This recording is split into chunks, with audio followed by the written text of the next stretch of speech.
तो भाई दोस्तों नमस्कार। और मेरे पास एक मैसेज आया है भाई, है ना। और मैसेज आते ही टेंशन इतनी खतरनाक हो गई मेरे, मतलब वो टेंशन होना स्वाभाविक भी है। आपको बताता हूँ वो मैसेज पहले देखो भाई। वो मैसेज आया है ये VA वाहन जी, मतलब गवर्नमेंट की तरफ से आया है ये। अब देखो आप, ये चालान RJ, ये चालान नंबर है।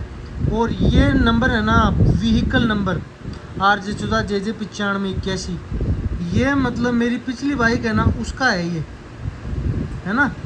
तो ये गवर्नमेंट के द्वारा भेजा गया है। अब मैं इस पर क्लिक करके ये खोल के दिखाता हूँ आपको क्या है PDF, है ना। ये देखो, ये ई चालान परिवहन ट्रांसपोर्ट विभाग है ना राजस्थान सरकार का, उसका ये इंटरफेस है ना। इसमें अपन अब ये व्हीकल का नंबर वगैरह डालते हैं और देखते हैं क्या निकलता है। देखिए ये भाई मेरी पिछली बाइक थी ना उसका नंबर है ये चालान कटा है, मतलब उस चालान का है, देख लो अब, है ना। तो मैं ये डिटेल्स डालता हूँ और PDF खोल के दिखाता हूँ आपको, है ना। अब ये देखो टेंशन का कारण, मुख्य कारण ये है भाई, है ना। अब ये देखो, ये PDF मैंने डाउनलोड की है।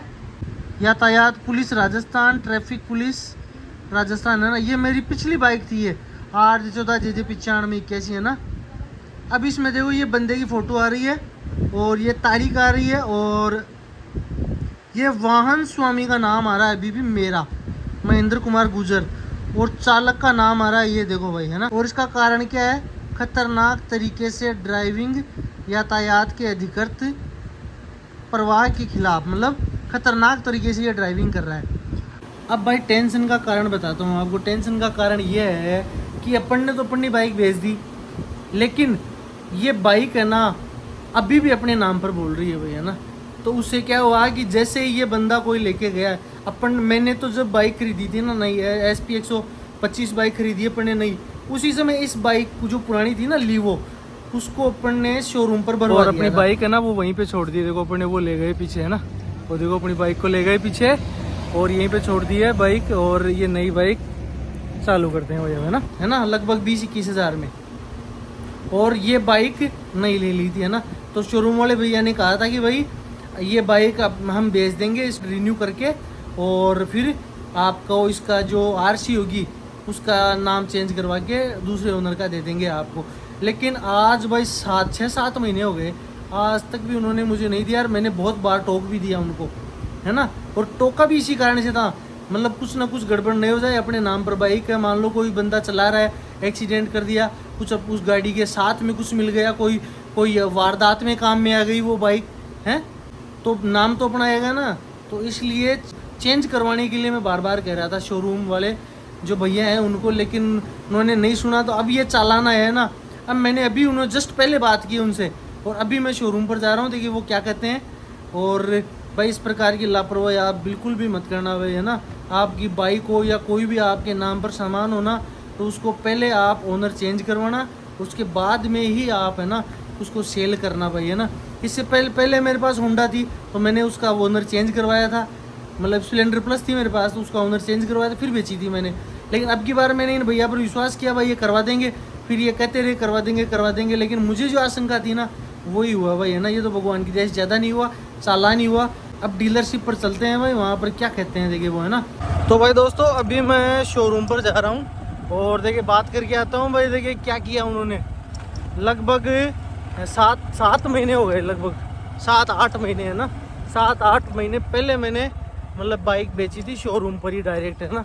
तो अभी चलता हूँ, मैं शोरूम पर जा रहा हूँ, देखिए वो क्या कहते हैं, क्या बात होती है।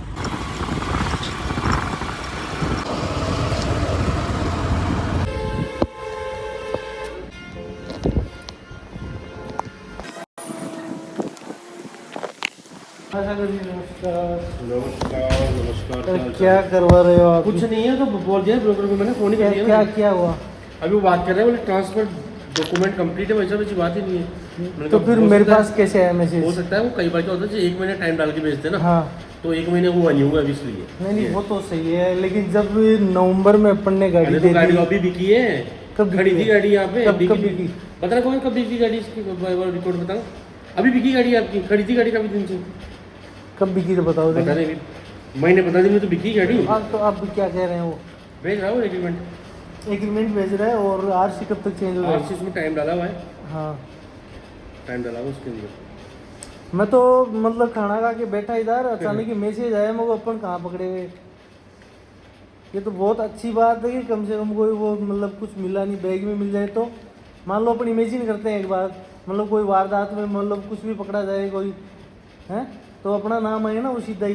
सही बात है भाई। कितनी मतलब कितनी रिस्क की बात है ये।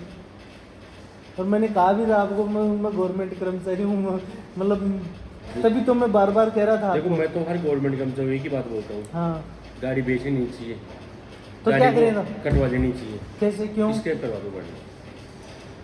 नहीं तो जब बिक रही है तो बेचने में क्या है, जैसे मैंने इससे पहले भी बेची है गाड़ी स्क्रैप आजकल तो जमाना उसमें scrap का ही- लिखित में करवाया है मैंने, आरसी चेंज करवाई है हाँ। उसके डॉक्यूमेंट अब भी पड़े हैं मेरे पास। अजी वो तो सही है, आजकल तो स्क्रैप की जाए जाते हैं। मैं तो आप पर विश्वास करिए, आपने कहा हाँ तो वो मना थोड़ी करवा लेना, आपका टेंशन हाँ नहीं लेना। मैं तो आप इतना पर आगे सोचने की जरूरत ही नहीं है आपको। मैंने तो आप पर विश्वास किया तो ये पूरा। कह रहा हूँ ना, आप परेशान क्यों हो रहे हो, भी करवा लेना आपका काम, अभी एंटोड अभी अभी करवा लेना। हेलो हाँ जी हाँ हाँ हाँ फिर भैया उससे मेरे को मतलब नहीं है, कस्टमर मेरे सामने शोरूम बैठे या ये कस्टमर बुक कर रहे हैं, चालान अगर रसीद कटी होगी ना, रसीद अरे इनके नाम से क्या मतलब है यार, नाम तो गाड़ी इन्हीं के है। चालान नहीं, इसका ट्रांसफर कब तक हो जाएगा बता दो मेरे को। 3 से 4 दिन। किसका एक्सीडेंट हो गया था? अच्छा ये चालान जीरो करो, ठीक है। और सुनो 10 दिन के अंदर अंदर गाड़ी ट्रांसफर देनी चाहिए अगले कस्टमर को। मैं 10 दिन दे रहा हूँ, आप 5 दिन मांग रहे हो, मैं 10 दिन डबल दिन दे रहा हूँ आपको, ठीक है ना? नहीं कस्टमर कंप्लेंट कर देगा। सही है ठीक है, वो कहते हैं डॉक्यूमेंट दिए हुए सागर भैया, वो उसका एक्सीडेंट हो गया दलाल का। तो भाई शोरूम में बातचीत सुन ली होगी आपने, अब मैं घर जा रहा हूँ, फिर आपको पूरी बात बताता हूँ एक बार, है ना, और डिटेल से भाई क्या बात हुई, क्या करना है आगे, क्या होगा और आपको क्या सावधानी रखनी है ये बताता हूँ। तो भाई दोस्तों घर पहुँच गए हूँ। तो भाई ये वीडियो बनाने का मोरल मकसद यही था मेरा कि आपको जागरूक करना है ना, जागरूक कैसे रहना है आपको कभी भी, है ना। एक तो मतलब मौखिक बात पर विश्वास नहीं करना है कभी भी, कुछ ना कुछ आपको लिखित में लेना ही लेना है ना, कुछ ना कुछ रिटर्न में होना ही चाहिए आपके पास, है ना। जैसे अगर आप बाइक बेचते हो तो आपके पास उस समय बेचने का कुछ ना कुछ एविडेंस होना चाहिए। नहीं तो मान लो कोई बंदा आपसे लिया यार, वो शोरूम वाला कहते मैंने तो बेची नहीं, मैंने तो ली नहीं, तो फिर क्या करोगे आप? क्या प्रूफ है आपके पास? मान लो कोई बड़े खतरे में आपकी, बड़ी वारदात में आपकी बाइक फंस जाए, मान लो स्मैक मिल जाए आपकी बाइक के बैग में से, तो फिर क्या करोगे आप? हैं क्या कर सकते हो आप? उस समय करोड़ों रुपए का मतलब करोड़ों रुपए का आप पर इल्ज़ाम लग जाए तो शोरूम वाला तो कहते हैं हमने तो ली नहीं इनसे बाइक। तो कुछ ना कुछ ऐसा प्रूफ होना चाहिए भाई आपके पास कि आपने बाइक बेची है। फिर आरसी तो चलो 2-4 दिन की प्रोसेस होती है, तो 2-4 दिन बाद फिर, तो इसमें मैं लापरवाही देखो भाई मेरी भी मानता हूँ थोड़ी सी, तो क्योंकि मैंने विश्वास किया शोरूम वाले पर, शोरूम वाले ने काम करके नहीं दिया भाई। 6-7 महीने हो गए लगभग, शोरूम वाला कह रहा था कि भाई यहाँ पर बाइक तो मेरे पास अभी गई है 15 दिन पहले, तो उसमें अब देखो कब गई है वो तो मुझे भी नहीं पता कब गई है, क्या पता 3 महीने हो गए जब मेरे पास तो मैसेज आया तब पता चला ना। तो ये बात है भाई, एक तो मौखिक विश्वास नहीं करना है और इस प्रकार से गाड़ी कभी किसी को नहीं देनी है ना। तो ओके दोस्तों, इस व्लॉग को करते हैं यहीं पे दी एंड, बाय बाय।